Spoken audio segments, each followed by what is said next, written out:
It is the Morning Drive with Dan on the new KCountry 93.7, today's best country, joined by the mayor of the Town of Georgina, Margaret Quirk, and Rob Weeder, who's deputy CAO and treasurer. And we're talking the budget today. The budget, exciting budget. And don't roll your eyes going, good, a budget talk, because it affects everybody. That's the thing. It does. And as I said earlier, the budget document itself has a lot of information in there that I would encourage people to read and to learn what projects are coming up and what's been happening with each department, and just learn about the municipality that you live in. Well, it's part of the transparency too, right? Is getting that information out.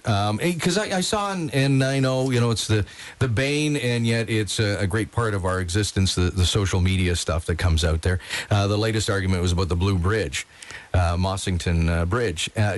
And so, that was one of the items that people have hooked on. Well, there's more information that you can find in the budget, right? So, and there's lots of information in the budget on all sorts of projects. And again, it's a proposal. There's a proposal, as this budget is. Yeah, this budget is a proposed budget, and it will be discussed on, what day are we doing? December 3rd and 4th. Yeah, right. December 3rd and 4th. I was going to say the 2nd. I thought, that's not right. I know. It's but just I'll let Rob give just sort of a high level it's scary. It is. It's just around the corner. Just around the corner, December. Comes quick. But Rob can give a bit of information, high level of how we get to the proposed budget. Right. And the budget is at, what, $142.7 million? That's correct. So we're looking at $106 million operating budget plus a $36 million capital budget. And our 10-year capital plan is really sitting at $280 million. So it's a significant capital plan. But when you look at the town of Georgina, we have over $2 billion worth of assets. So it's a lot to maintain those assets. And I'm sure a lot of residents are wondering, well, what does this budget increase mean to me from a percentage or a dollar perspective? So we are looking at a 2.99% operating increase, as well as our 2% infrastructure levy. And if you're looking at an average resident in town, that would be about $11 per month increase going into 2025. So 4.99 total. 4.99 total. Right. Yeah, probably important. I think it is important that people understand that there are two parts of that budget. Operational budget would be the day-to-day costs. Exactly.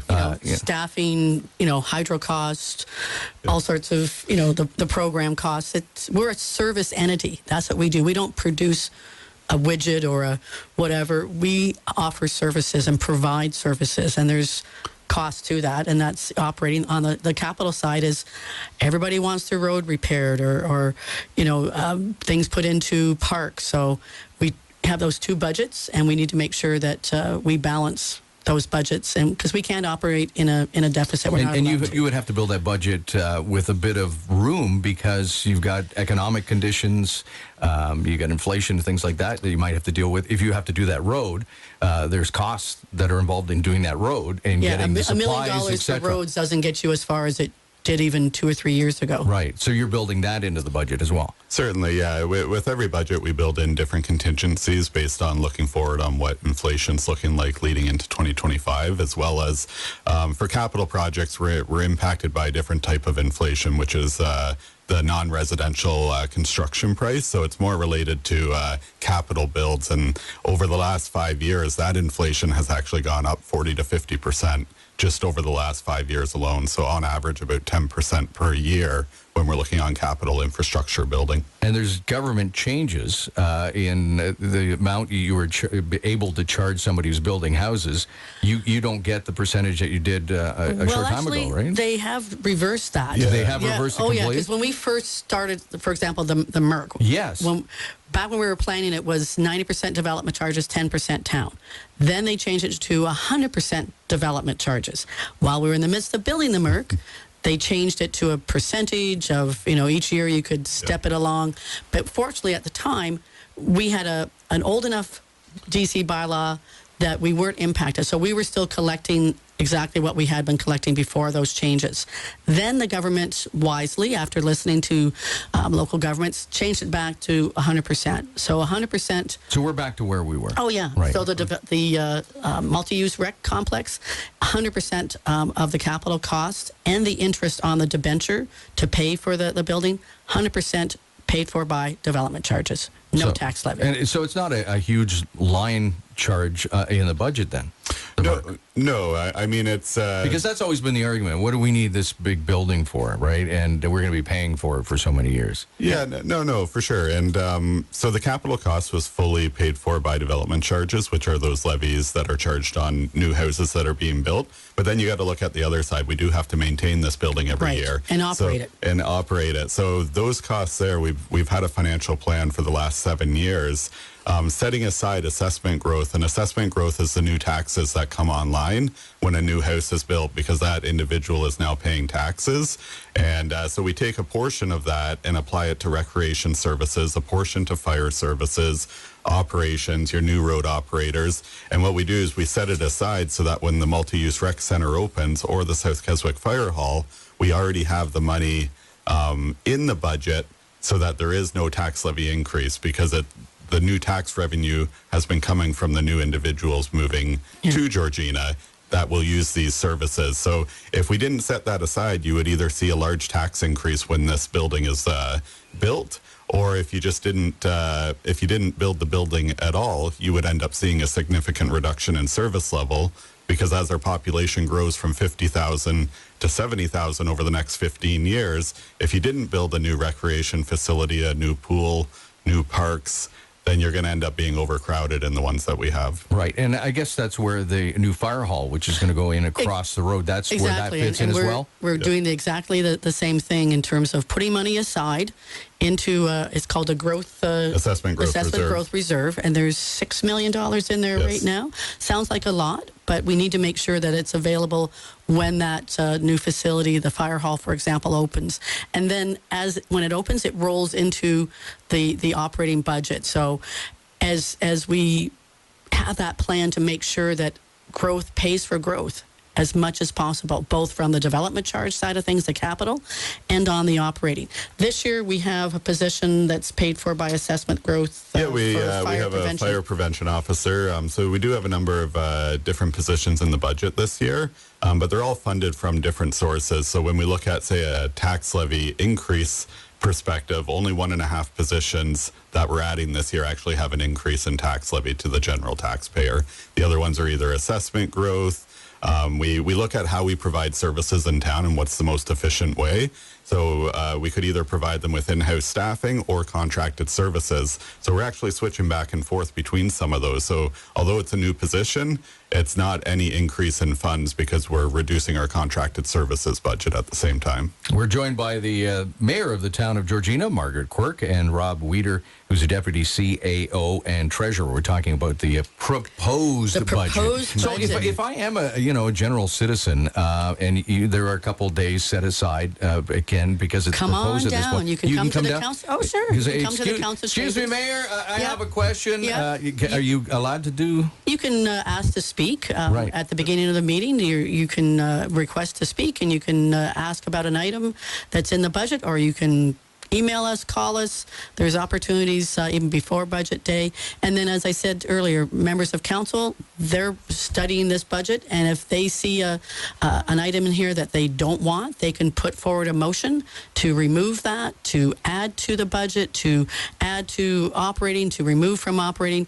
The budget is there for them to peruse, to make comment on, and to make changes to, and then it's a vote by everybody to put that item in or take that item out, and that's the way it's always been. I know strong mayor powers, kind of makes everybody think it's my budget, and nobody else can have a say in it. That's not true at all. Members of council, just as they have since we started doing budgets, have the opportunity to put motions forward, to add things, take things out, and to, be part of that entire budget process, as they were we did public engagement. Yes, and part of that engagement is sitting down with each member of council and seeing where their priorities are. There are things in this budget that are there because members of council asked for them to be in there. Because they're the grassroots. Well, yeah. They're there. Hey, down the street from me. Jackson Point Parquet. That was one that the community, the BIA, and the ward councillor said, we need some other improvements here. And we recognize that parkette hadn't had the attention that it needed. So that's in the budget. So, big things and little things that are in the budget that if members of council are championing for their individual wards or for a particular group or organization, then this is their opportunity. And they had the opportunity. They start doing the budget in what, April? April. So this is not just... So you're going to do this one and then you start in the next one? Oh, pretty much. Pretty much. So it's a long, involved process where the senior leadership team sits down, they have meetings, they involve, staff to figure out what do we need, what do our expenditures look like, what other projects are on the way. We have a 10-year capital plan, we have a building condition assessment, and we try to prioritize, and that's what staff work on since April. Is it possible to get to a 0% increase? I'll let Mr. Weeder explain, because you can do it, but you have to be very careful how you do it. And if you do it, is it sustainable? Yeah, I mean, generally it's not sustainable. If you're wanting to maintain service levels the way that you have been, it's really not sustainable to go to 0% because you are just pushing the pressure to a following year. We do have a tax rate stabilization reserve. There's not a significant amount of money in there, but to reduce a budget, you could draw from that reserve in 1 year, but that's only going to cover you for 1 year, meaning the following year you're going to face double the pressure now leading into the following year because those costs don't go away. Right, so you're providing services, and if inflation's going up, then those services are going to cost more. Yeah, we're not immune to the costs of living going up, whether it's gas, hydro, products. A municipality isn't immune.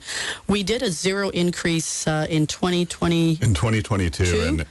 And we did it by taking something out of operating permanently.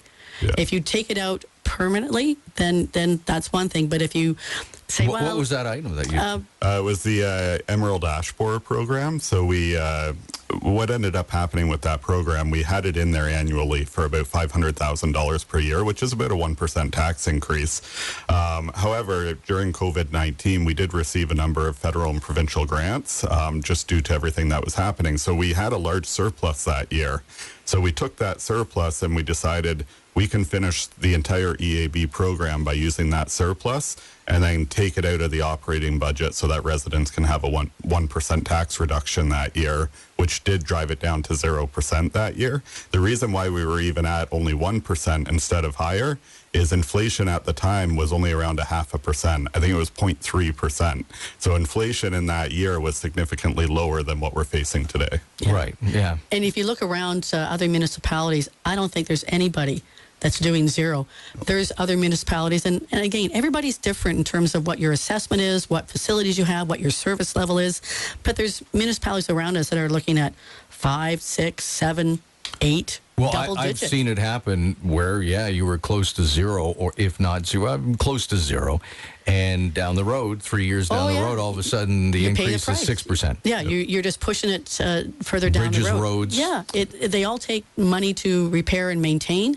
And if you don't put the money into the reserves, and we have how much money in? Well, we put about $10 million in reserves each year. If we don't put that money into reserve this year, then so you can look good this year and do a reduction, and then you put it back in next year, you're just pushing it down the road in terms of that increase. And what's our capital plan? Yeah, so our 10-year capital plan, non-growth related, is $230 million. And really, the infrastructure levy that we have, it's not about building reserve balances, but it's about delivering the infrastructure in the community that we need. Because if we're only putting 10 to 12 million a year into reserves each year for capital, but we have a capital plan of $230 million, that's about $23 million per year that we actually need. Luckily, we do receive federal and provincial grants to help offset some of that other $10 million per year that's required for capital, but it's not enough. So if you start cutting those capital reserve contributions, you have to cut your 10-year capital plan. And it's the things you're going to notice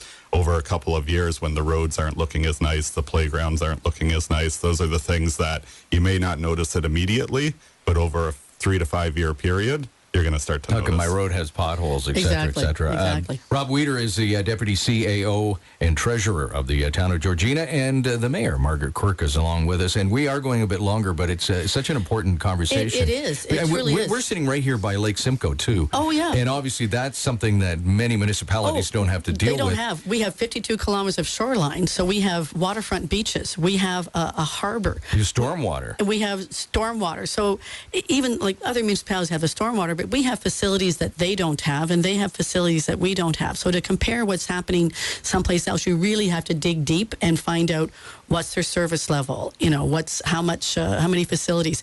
The geography. We're a much bigger municipality than say Newmarket. So but they have their challenges. We all have our own individual challenges when it comes to finances, and people like to know what am I actually getting for my tax dollars. Well, and that's where I go to stormwater, because you get people in the rural areas going, why am I paying for sewer and water when I don't have it? Yeah, and stormwater has nothing to do with water and sewers. Right. So it's ditches and culverts. Right. That's what they're paying for.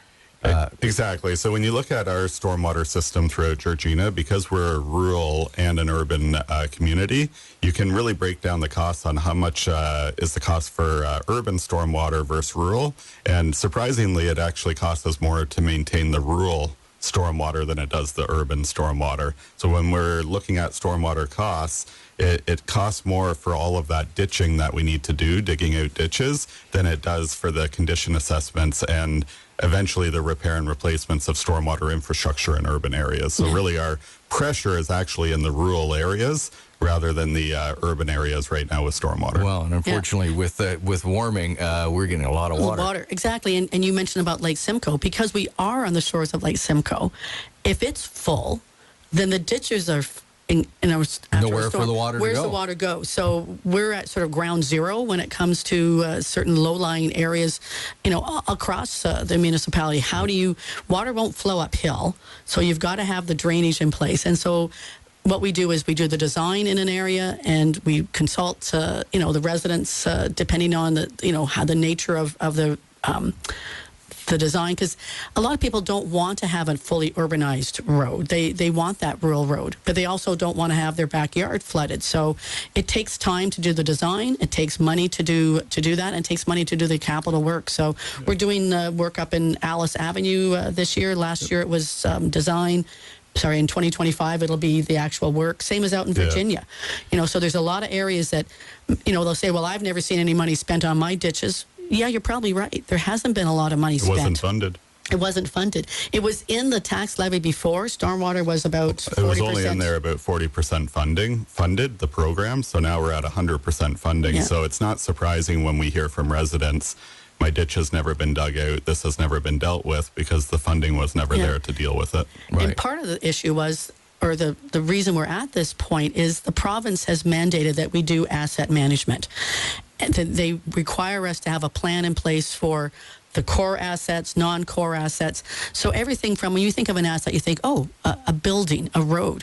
Well, it also means a ditch or a culvert. So the last one that we've done is the asset management for stormwater, which showed that we need, $3.2 million to be able to on an annual basis, to work through the process of maintaining, replacing, and, those assets that we have. And when we look at stormwater management, say across the region on who has a stormwater charge, we were one of the last ones to actually implement it. So everybody in York Region has a separate stormwater charge, with the exception of East Gwillimbury, and they're going through the process right now. So it's definitely an important issue, and it's really to show it that it is a priority because of the type of infrastructure it is, and to not have it compete against all other priorities in the town. And once we have the stormwater fee and we have the reserves set up for that, we can't shift it around. So you can't say, it's going for that. It's going for that, because it hadn't been going there as it should have been,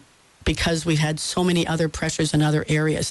It's easy to ignore something until it becomes an issue. And the province has really forced us in a good way to take a look at all of our facilities, what it's going to cost to repair it, maintain it, and make sure. And then they say, okay, now you got to have a plan of how you're going to finance it. Right, and that's the case.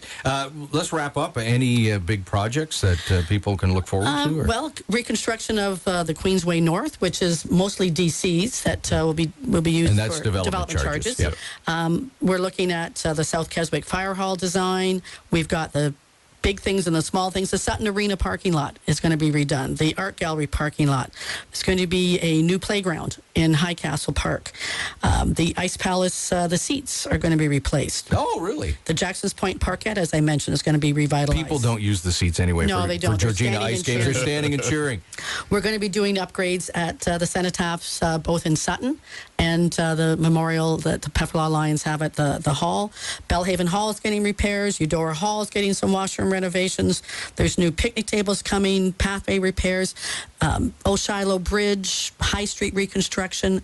Big and small, there's everything in that budget. There'll be something that somebody will look at and say, hey, finally, they're going to do this. And roads is another, obviously, big one, and we'll be able to give more details as to which roads are being done as we get to... I thought they were all done this past summer. Oh, my goodness. It seemed like every time you turn... And Pollock Road is open. Yay! That's a good one. But it takes time. My road home. Yeah, I know. You don't know how many times I would go down and think, oh, no, I got to go to Glenwoods. Yeah. But, the roads, we do have a major assessment process that we go through to prioritize the roads. So you'll see more details in the spring as to what this budget will mean for particular roads. But certainly we're doing work out in Duclos Point with stormwater. We're doing work on Alice Avenue with stormwater.